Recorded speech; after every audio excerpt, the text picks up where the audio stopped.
morning, everybody. It's Debbie with the Pickin Coop Farmstead, and I am out in my garden this morning. I got out kind of late. I got busy doing house chores, which is backwards from what I normally do.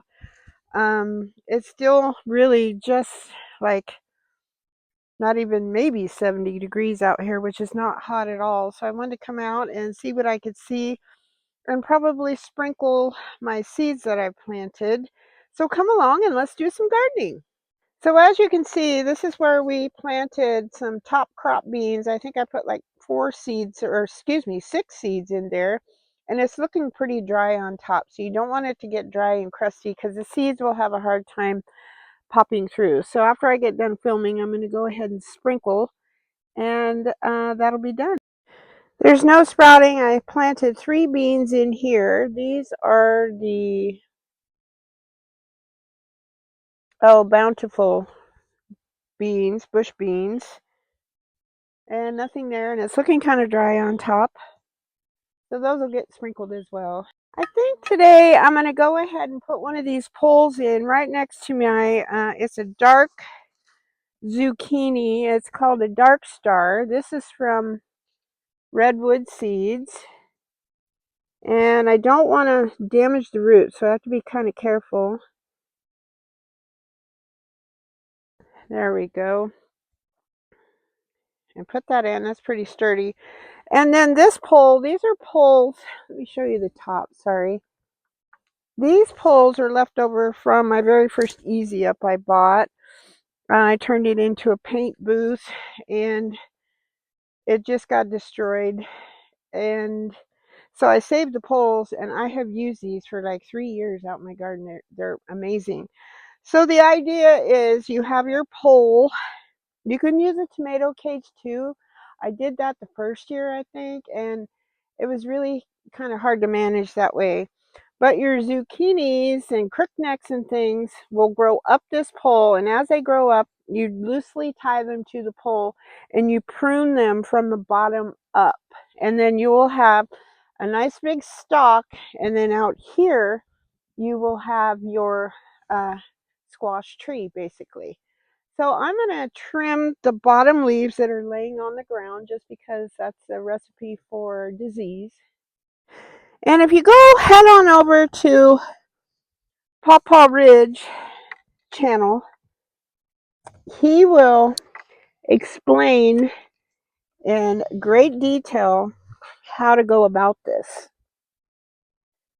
So I'm just barely trimming these bottom leaves.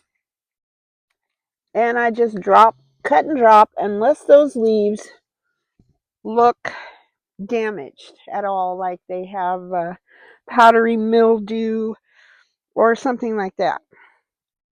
So I think I'll get this one more right here. It looks like she's putting out some blooms. These are male blooms. They all look male, which is okay. You got to have male to mix with the female to have fruit. So that's pretty much all you can do with this right now. So I'm going to go along. I know I put some crookneck in here. I'm going to see where that's at. This is tromboncino. I think these are sweet pumpkins. I'm going to go on the other side, see what they got. Excuse me, Johnny boy. Johnny boy came to visit. All right, so right here we have, oh, the dirt piled up on my, these are Big Macs, which is a pumpkin. You probably can't see me over here, sorry. I forgot to move the camera. This right down here is Big Macs. Then we have, sun is shining on me, sorry, I can't really see. Then over here, where's my marker? Well, that's odd. This guy doesn't have a marker, which is strange. That's interesting. So I don't know. Maybe the squirrel stole it. Who knows? That's a princess pumpkin there.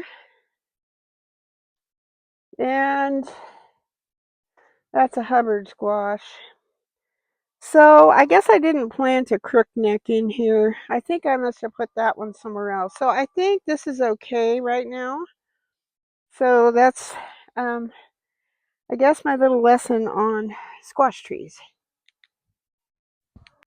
So as long as I'm here, I'm going to step on my poor dog. He's so sweet and loyal. He's out here with me. And I accidentally stepped on him. I feel terrible. I'm going to cut the calendulas. I put a whole bunch away yesterday. I have a big gallon jar. I thought I better use a gallon jar for these guys. And it filled up half of that jar already. So that's crazy, which is a wonderful good thing. All right, so I'm going to go around the other side. And look at this bee balm. It's crazy. It's all right over here too. It's just, hopefully you can see that. There we go. There is some purple coneflower in and out of here, but the bee balm is what's really taking over. I'm so excited about it. I had no idea that, I think I had multiple plants in that I planted in one area, but it seems like even with that, they're like totally multiplying. Kind of crazy. So that's a happy accident. I did trim up my bunching onions while I was here. And then my other onions on the other side are looking really well, the ones I divided. So I think possibly in the next day or two, I'm going to take my other bulb onions.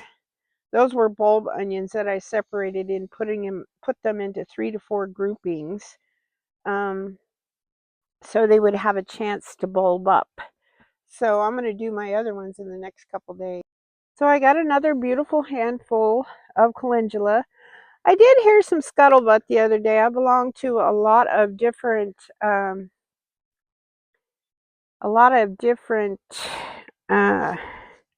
Facebook pages. Sorry, they're all medicinal, and there's one just for comfrey and different things. And this woman asked this question about calendula. Oh, and I had an okra. I didn't show you. Sorry. And she was concerned because she had heard that there's only one variety of calendula that is medicinal that you should be making your salves and stuff out of. And I had read that before, but there was a lot of people that piped in and said they make their calendula, because I grew a different kind, this orange kind. I don't know if it's the same as these yellows. It looks exactly the same, only it's a different color. But and she said she just dries them all, uses them all, and as long as they're of one variety. So I need to check my seeds to make sure. And everybody else said, oh, we use all of our calendula, and it works great for salves and different things. It's really good for healing and for your skin, and there's so many different properties for it. So anyway, so that's what I'm going to do. So I said, like I said before, I've got up to a half gallon. That's dried, and I dry the whole head, seeds and all. I just pinch it off right here at the base of the stem, or top of the stem, and I just dry it that way. So I'm going to have so much, and I can make a tea out of it. I can make salves out of it. I believe I can even make a tincture and oil out of it. So I'm very excited. If you do make an oil, you want to make sure you use completely dried anything, and your salves. You don't want to introduce any mold or bacteria with the water content into your oils. Okay? Okay, so now we're back over. Remember our cauliflower head, first ever, mind you. We tied it up a week or so ago. So I want to take a look and see how it's progressing. Oh, wow. It is progressing, you guys. So that was the right answer for that. I don't know if you can see it. I'm going to have to give you a closer up view. Hold on. Look at that. That is probably, well, not quite the size of my palm, but look how nicely that's heading up. it looks like there's a few heads in there. It doesn't, I don't know if they meld together or not. But I'm going to close it back up and we'll just keep moving with this. That's a great thing. Yay. I actually wrapped more leaves around it and wrapped it a little looser uh, to help it head up a little better. I'm hoping that's the right thing to do. But everything else out here is looking really, really well. I think I've got some mustard seed that's dried up. Not just the regular mustard that's almost ready to pluck, but I'm going to go look at it right now. It looks like I've got some more yarrow, and look who has joined us out here. Let me get out of the way. Mr. Stitchy! Stitchy! Kitty, kitty, kitty! He's eating grass. That's what they do. All right, so I'm going to, little by little, I think the more I trim, I wait for them to open up and bloom, the more I trim this yarrow, I'm hoping this is correct, the more little blooms it's going to put up. That one's not quite opened yet, but there we go. All right, Stitchy, come on, move out of the way, buddy. Stay out of my beds. That's all I ask. I'm happy that you're out here, but stay out of my beds. It's something about getting in the ones with the freshly churned up bed. They don't use it as a litter box, but by golly, they like to trounce through it for some weird reason. So, yay, yarrow. All right, so today I think I'm going to harvest just a little of my holy basil. And it's not very big, so I can't really take very much.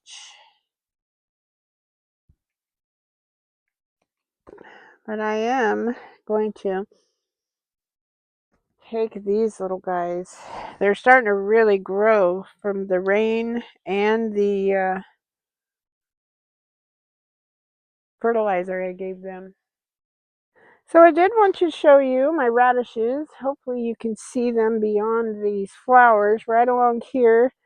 Once they start sprouting, they grow super fast. So let me show you a more close-up look. Okay, there we go. And these are kind of sparse, but they're still growing. But the dirt is very dry right there. It's damp underneath, but it needs to be damp on top for them to pop through.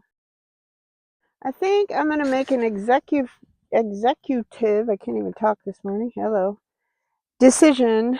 And I'm going to cut these zinnias. It will encourage more to grow. I don't have that many to cut, but same thing, cut them at the Y. Look at that. And if the more I cut, the more it's going to grow. So it's got little buds here, here, here. There's 3 right here. And now that I've cut it down to here, it'll be sprouting more. So I just kind of pull these off and I stick them in a mason jar in the house and change the water about every day. And they last a really long time. All right, so I have a little pickle wing cucumber. And I have some little calendulas. And these are pretty well spent, but you know what? I'm going to put them in a jar so I can still enjoy them. Normally, I pick them right at their prime or right before their prime and put them in a jar, but I just was saving them because I didn't have a lot of new blooms. But now I'm starting to get a lot of blooms on the plants. Now, when these heads dry up, same with calendula, same with most flowers, my marigolds too. I let them dry up and then I pinch them off right, if you see my finger, right there. And I let them dry on a towel and you will never have to buy zinnia seeds again. Same with calendula, marigolds, all those. They all hold their seeds in these little heads right here. So that's a good thing. And then you can just save if you just like a certain color, just save those. But I like a little bit of everything. I've got some little cute little yellow ones. They're just tiny like this. I just sprinkle them throughout my garden. It attracts pollinators and it's beautiful. And as a cut flower, excuse me, it lasts for a long, long time. And you can give those to your chickens. Same with your little calendulas, marigolds, all those. I try to plant flowers that I like and it's okay to give to my chickens. So that way nothing goes to waste. And there is medicinal value to zinnias. I'll have to look it up, but yeah, there is medicinal value to all of these little flowers that I grow, which is wonderful. Same with the bee balm. That's why I grew it, and I want to put it in my teas as well.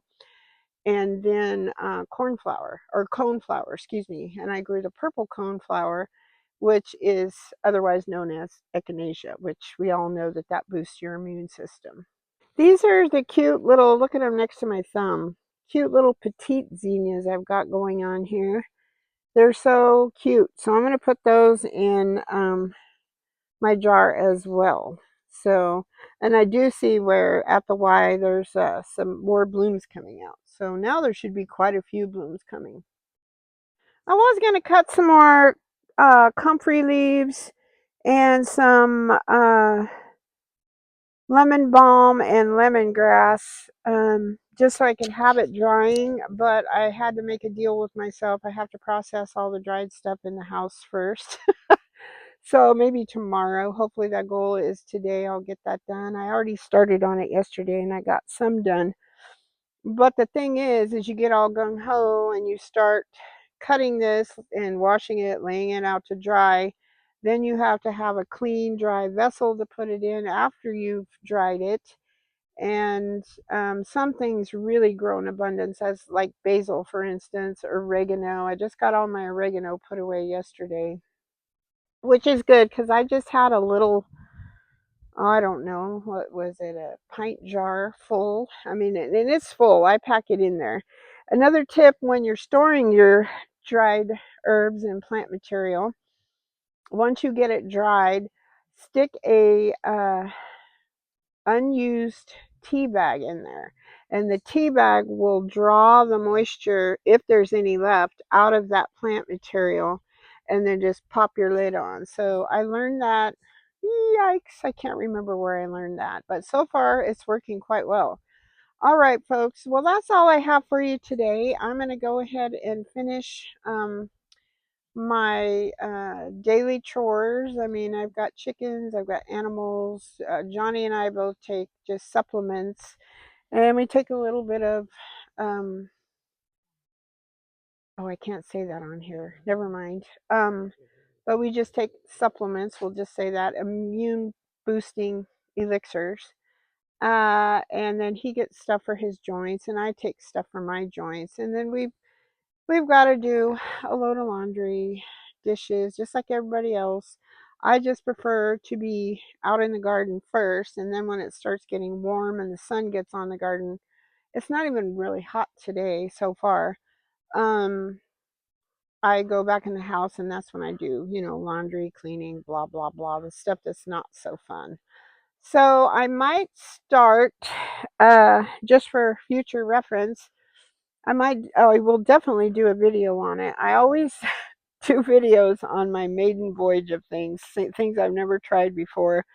And so I have all these tomatoes in gallon bags in my freezer, and I have gobs of sauce that I've made. I have gobs of just stewed tomatoes that I've done. I could probably use a little more stewed tomatoes. I've got, what else do I have? Tomato puree, all kinds of stuff. So I don't really need that right now, but I need to make room for this year's. So as they start coming in, we eat them like crazy in salads and sandwiches and that kind of stuff. But you can only eat so much before it goes bad. So you can dehydrate them, you can freeze dry them, and you can can them. I don't have a freeze dryer. I wanted to get one, and then I decided against it. They take up so much room, and so much electricity, and you have to run them for a long time. So I thought, you know what, I'll just keep dehydrating. So I have a nice big fancy one. I did a video on that. The hubby got me last year, or this year, I guess I should say. And so I have that one, and then I have a smaller little, I don't think it's Ronco, I don't know. I want to say Mr. Coffee, which sounds weird, but it is. The round beige circular one. I have that one.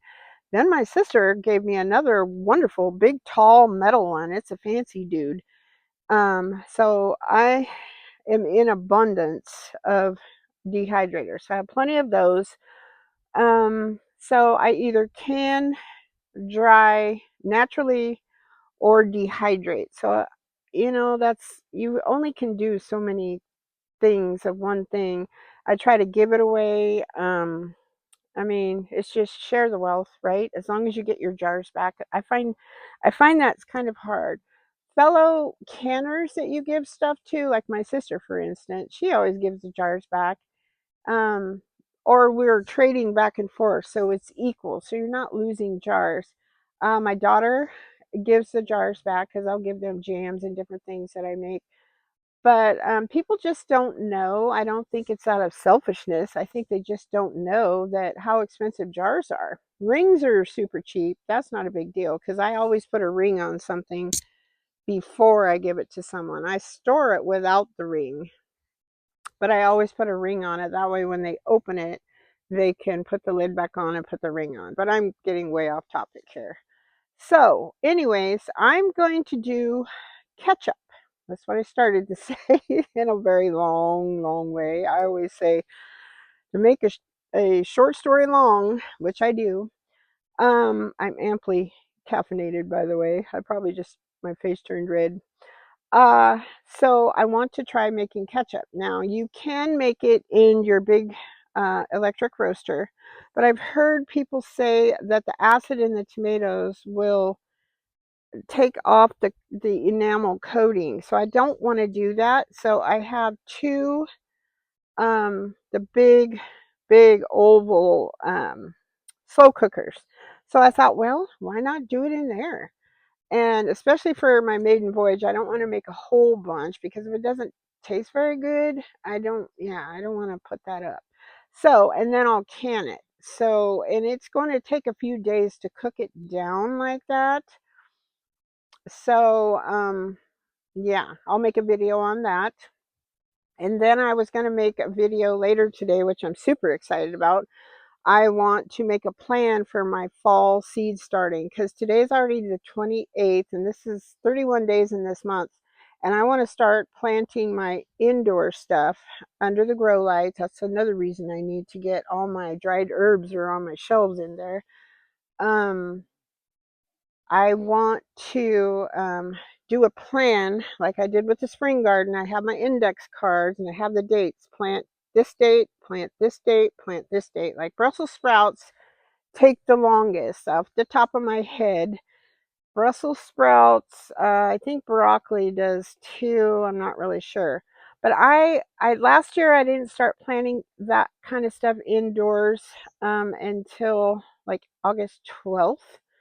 And I don't have any recollection or any notes telling me that I actually got stuff off of them. Those types of vegetables, a lot of cruciferous, which is the cabbage and all that kind of the brassicas, those guys don't like the heat. So you have to start them indoors where I live. They do not like the heat at all, and they will go directly to seed even if they do sprout.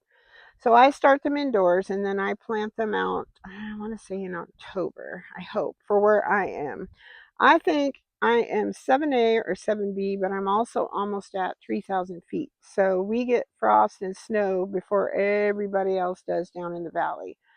So I want to get that organized. I love doing that kind of stuff, getting out all my seeds. And I have a bunch more coming from MI Gardener, which they were having a huge sale. I don't know if they are anymore, but they should be here by August 1st, which I'm tickled pink because I need more cauliflower and that kind of stuff. All right, so I'm droning on. I hope the sun is shining where you are. Oh, I will do a video on that. Sorry, that's what I started to say. I hope the sun is shining where you are. I hope you're happy, healthy, safe. Thank you so much, as always, for watching, subscribing, and sharing my channel. I see a lot of you, YouTube doesn't notify you when someone shares. But when I look on my YouTube Studio, which is kind of a helpful little app that I have that tells me how many people have subscribed this month as opposed to last month, blah, blah, blah, blah, blah. And it does show me that a lot of people have, when they watch, share, comment, like, that kind of stuff. The likes and the comments you can see, but you can't see the sharing part. So I do appreciate that, you guys. All right. So God bless you. Happy gardening. Until next time. Bye-bye.